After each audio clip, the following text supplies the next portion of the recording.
ధూళినైన నన్ను దూతగా నిలిపావు, ఎన్నిక లేని నన్ను ఏలికగా చేశావు.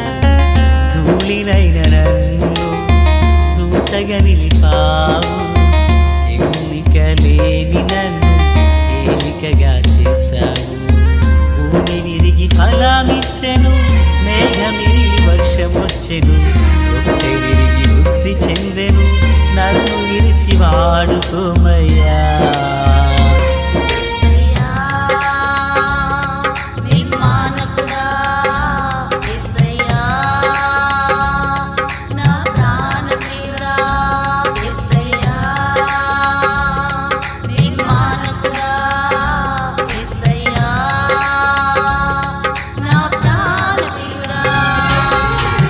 ధూళినైన నన్ను దూతగా నిలిపావు, ఎన్నిక లేని నన్ను ఏలికగా చేశావు.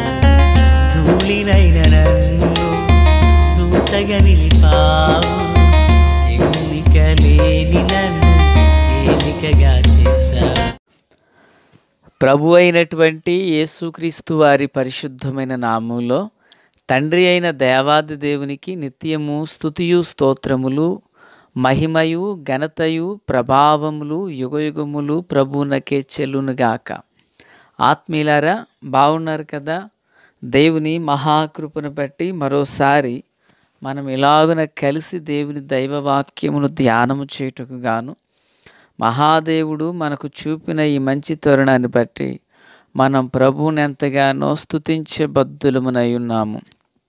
దయగలిగిన ఆయన ఆత్మచేత సమభూమి గల దేశమున ప్రభువు మనలను నడిపించునుగాక. ఆమేన్. నేటి దిన వాక్య ధ్యానము కొరకైనటువంటి భాగము లేవియా కాండము 18వ అధ్యాయము. ప్రియులారా, 1 నుండి 5 వరకున్న వచనాలను ధ్యానం చేయబోతున్నాం. 5వ వచనం, మీరు నా కట్టడలను నా విధులను ఆచరింపవలెను, వాటిని గైకొనువాడు వాటి వలన బ్రతుకును, నేను యెహోవాను.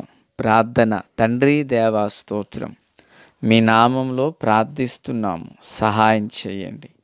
వాక్యం చేత మాతో మాట్లాడండి, మమ్మను బలపరచండి. మీ దైవ కృప వినుచున్న మా ప్రియులందరిపై కమ్ముకొనుగాక. తండ్రి, దేశంలో రాష్ట్రంలో ఎన్నో చోట్ల భయంకరమైన యాక్సిడెంట్లు అనేవి జరుగుతున్నాయి. తండ్రి, మానవాళి మీదకి పొంచున్న ఈ ముప్పును తొలగించమని ప్రార్థిస్తున్నాం. మీ దీవెన దయచేసి మేలుతో నడిపించమని యేసునామమున ఆమేన్. ప్రియులారా, బాగున్నారు కదా? దేవుడైన యెహోవా మోషేకు ఇలాగున సెలవిచ్చారు, నేను మీ దేవుడనైన యెహోవాను.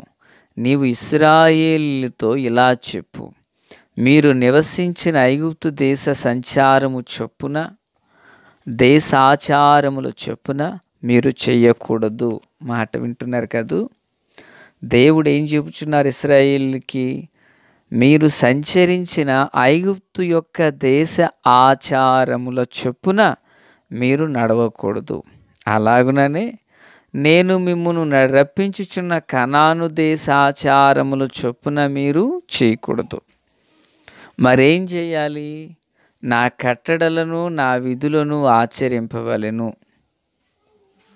ప్రియులారా, మహాదేవుడు ఇశ్రాయేలీయుల ప్రజలకు హితబోధ చేయుచు ఈ మాట చెప్పుచున్నారు, మీరు ఐగుప్తులో జీవించారు కదా, ఆ దేశ ఆచారాలు ఇక్కడొద్దు. కనానులోకి మీరు ఉండబోతున్నారు కదా, కనాను దేశపు ఆచారాలు మీకొద్దు. మరేముండాలి?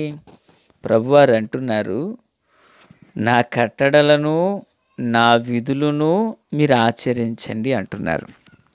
ఈరోజు ఎన్నో చోట్ల మానవ దైనందిన సహజ జీవన విధానంలో ఆచారాలకు పెద్దపీట వేసేటువంటి వారు ఎంతోమంది ఉన్నారు.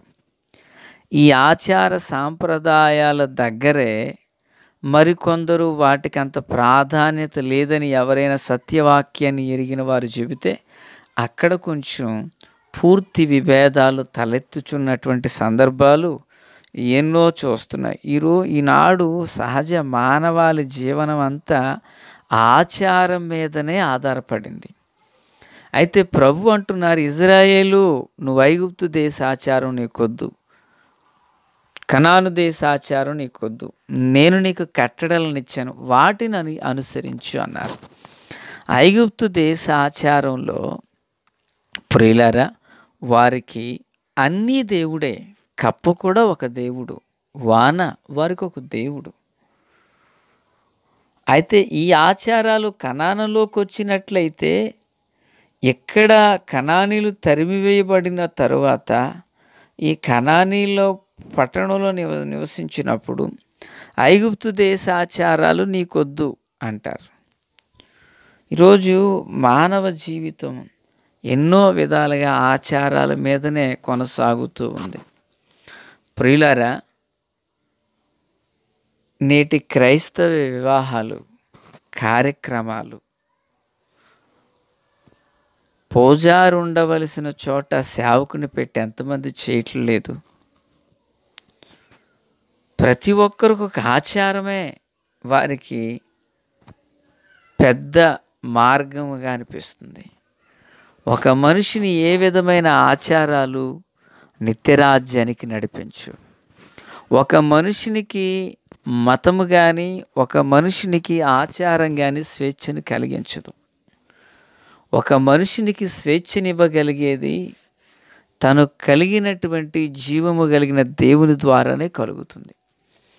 అంతే తప్ప మతం ద్వారానో ఆచారం ద్వారానో స్వేచ్ఛ అనేది రాదు, క్షేమం అనేది ఉండదు.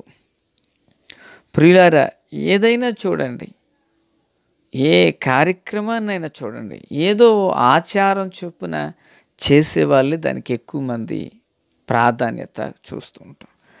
ఆచారము సాంప్రదాయము మనల్ని రక్షించవు. ఈ ఆచారాలు ఏవి అవి మనలను నిత్య రాజ్యానికి నడిపించవు. కనుక దేవుని పిల్లలైనటువంటి వారు ఈ ఆచారాన్ని సాంప్రదాయాన్ని ప్రక్కన పెట్టాలని ప్రభువు పేరట మనవి చేస్తున్నాను. ఇది ఎందుకు కట్టాలి అంటే వాడికి తెలియదు, మా పితరులు కట్టమన్నారు అంటాడు. పోనీ ఇది నువ్వెందుకు చేస్తున్నావు అంటే ఇది చెయ్యాలి కదా అంటాడు. అది ఎవరు చెప్పారు నీకంటే వాడికి తెలియదు, ఆన్సర్ లేదు. కనుక పిల్లరా, మహాదేవుడు ఎంత గొప్ప దేవుడో చూడండి. మహాదేవుడు ఎంత ఉన్నతమైన వాడో చూడండి. మీరేమనుకోనంటే, మరి ఎవరిని గాయపరచబడమంటే ఈ మాట చెబుతాను. క్రొత్త ఇల్లు కట్టుకున్నాం, మామిడాకులే కడతానంటారు. కొందరు దీనిలో కూడా సైన్స్ని వివరిస్తూ తీసుకుని వచ్చేవాళ్ళు కొందరు ఉన్నారు. ప్రియులారా, సైన్స్ కూడా అది ఎక్కడ నుండి పుట్టుకొచ్చిందని దాని మూలం కూడా వెతకాలి కదా. మరి తాటాకి ఎందుకు కట్టకూడదు, కొబ్బరాకి ఎందుకు కట్టకూడదు, ఇదే ఎందుకు కట్టావు, ఇంకోటి ఏదైనా కట్టవచ్చు కదా అంటే లేదు లేదు లేదు ఇదే కట్టాలి, ఇది ఆచారం. ఒకడు అంటాడు ఆక్సిజన్ అంటాడు, ఒకడు అసలు ఆక్సిజన్ ఇవ్వాలంటే మామిడి చెట్టుకి మామిడి ఆకులు కాదు రాగి చెట్టు కదా ఎక్కించి రాగి ఆకులు కట్టవచ్చు కదా. లేదు, ఏదో దానికి ఏదో ముడి పెట్టాలని చూస్తారు. ప్రియులారా, దేవుని ఎరుగని హైందవ సహోదరులు కొందరున్నారు, వారిని మనం గౌరవించాలి. వారు చేసుకుంటున్నారు, అది వారికి ఇష్టం. అయితే క్రైస్తవుడు అయిన నీకెందుకు అది? అదేమంటే ఆచారం అంటాం. ఇంట్లో దిగిన రోజు చికెన్తో భోజనం పెట్టమంటే అయ్యో ఇంకేమైనా ఉందంటే రక్తం చూపించకూడదు అంటాం. శుభం అంటే ఇంట్లో దిగాం కదా అంటాం. అది అన్యజనులు దాన్ని పాటిస్తుంటారు. ప్రభువుని ఎరగని మన సహోదరులు ఎంతోమంది దానిలో ఉంటే, ప్రభువుని ఎరిగిన నీవు దానికి అలా నడిస్తే ఎలాగా? ఈరోజు అమావాస్య అంటాం, ఈరోజు మంగళవారం ఆడపిల్ల గుమ్మ దాటింతారా అంటారు. ఆత్మీయులారా, ఈ ఆచారాలు ఒక మనిషిని ఎక్కడికి నెట్టివేసాయి అంటే అంధత్వానికి నెట్టివేసాయి. కనుక దేవుడు అంటున్నారు, కనానులోకి వెళ్ళిన మీరు ఐగుప్తు ఆచారాలు వద్దు, పక్కనెట్టండి, అలాగుననే కనాను దేశపు ఆచారాలు వద్దు. మరేం కావాలి? నేను మీకు కట్టడలు బోధిస్తున్నా. This is the day. ఇదే దినం ప్రభు నీ కొరకు చేసింది. ప్రతిరోజు ఆయనదే. మంగళవారం, శుక్రవారాలు జయంతానే పక్కనెట్టు అంతే. అన్ని దినములు నాకు నీ కొరకు దేవుడు చేశాడు. మన మంచి కోసమే చేశాడు. పుట్టినప్పుడు గడియలు లేవు, రాహుకాలం పోయే కాలాలు లేవు, చనిపోయేటప్పుడు ఈ రెండింటికి పొంతన లేదు. ఆత్మీయులారా, ఆ పదజాలాన్ని ఉపయోగించనని మీరు కలవరపడకండి సుమి. పుట్టినప్పుడు లేనిది, పోయినప్పుడు లేనిది మధ్యలో ఉన్న దీనికి ఎందుకు? మధ్యలో ఉన్న దీనికి ఆచార సాంప్రదాయాలు ఎందుకు? ఆచారం అనేది నన్ను కానీ నిన్ను కానీ స్వేచ్ఛ లేకుండా చేస్తుంది. అందుకే దేవుడు అంటున్నాడు, పరసంబంధమైన నీవు పరదేశివి కదా, పరము నుండి లోకమునకు పంపబడిన వాడు గనక మరలా నీవు పరమునకు రావాలి గనక ఆ పరసంబంధమైన నియమాలలో నీవంటూ కట్టబడు కనుక నా కట్టడలను ఆచరించన్నారు. ఎవరైతే ఆయన కట్టడలను ఆజ్ఞలు గైకొంటారో వాడు వాటి వలనే బ్రతుకును. అవునండి, దేవుని మాట ఎవరు వింటారో దేవుని మాటలోని జీవం ద్వారా తను జీవించబడతాడు. దేవుని మాట ద్వారా తను బ్రతికించబడతాడు. ఈ ఆచారం సాంప్రదాయం చూడండి, 12 గంటలకు 12 గంటల 22 నిమిషాలకు అన్నాడు. నీ చేతిలో వాచ్ ఒక టైం ఉంటుంది, సెల్ ఫోన్లో ఉండే టైం ఒకటి ఉంటుంది, గోడకు తగిలించింది మరొకటి ఉంటుంది. అక్కడ 10 మంది ఉంటే 10 మంది సెల్ ఫోన్లో 10 రకాల టైం ఉంటుంది. అక్కడ వాళ్ళు సెట్ చేసుకున్న దాన్ని బట్టు, వాళ్ళు వాడుతున్న టైంని బట్టు. కొందరు బద్ధకస్తులు ఉంటారు, అలాంటి వాళ్ళకి ఫోన్ ముందుగానే టైం చూపించడానికి పెడతారు తెలిసినటువంటి వాళ్ళు. మరి ఇంతలో ఇది ఏది కరెక్ట్ అవుతుంది? కనుక పులేరా, ఈ ఆచారము సాంప్రదాయం అనేటువంటిది ఒక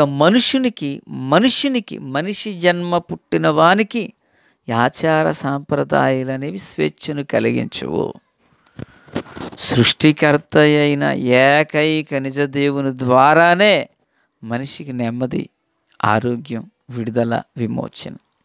కనుక మహాదేవుడు సెలవిస్తున్న మాట, ఆ దేశ ఆచార సాంప్రదాయాలు వద్దు, ఈ దేశ ఆచార సాంప్రదాయాలు వద్దు, ప్రక్కన పెట్టండి. నేను మీకు తెలియపరిచే ఆజ్ఞను మాత్రమే మీరు గైకొనండి. దేవునికి స్తోత్రం. అలాగను గైకొనివాడు వాటి వలన బ్రతుకుచున్నాడు. ఆ కృపతో దేవుడు మనల్ని దీవించును గాక. తండ్రి దేవా స్తోత్రం. వాక్యం అందరి హృదయాల్లో ఫలభరితం చేసి మేలుతో నింపండి. మీ జీవముతో, కృపతో, బలముతో నింపండి. మేలుకరంగా మమ్మల్ని మార్చండి. యేసు నామమున ఆమేన్.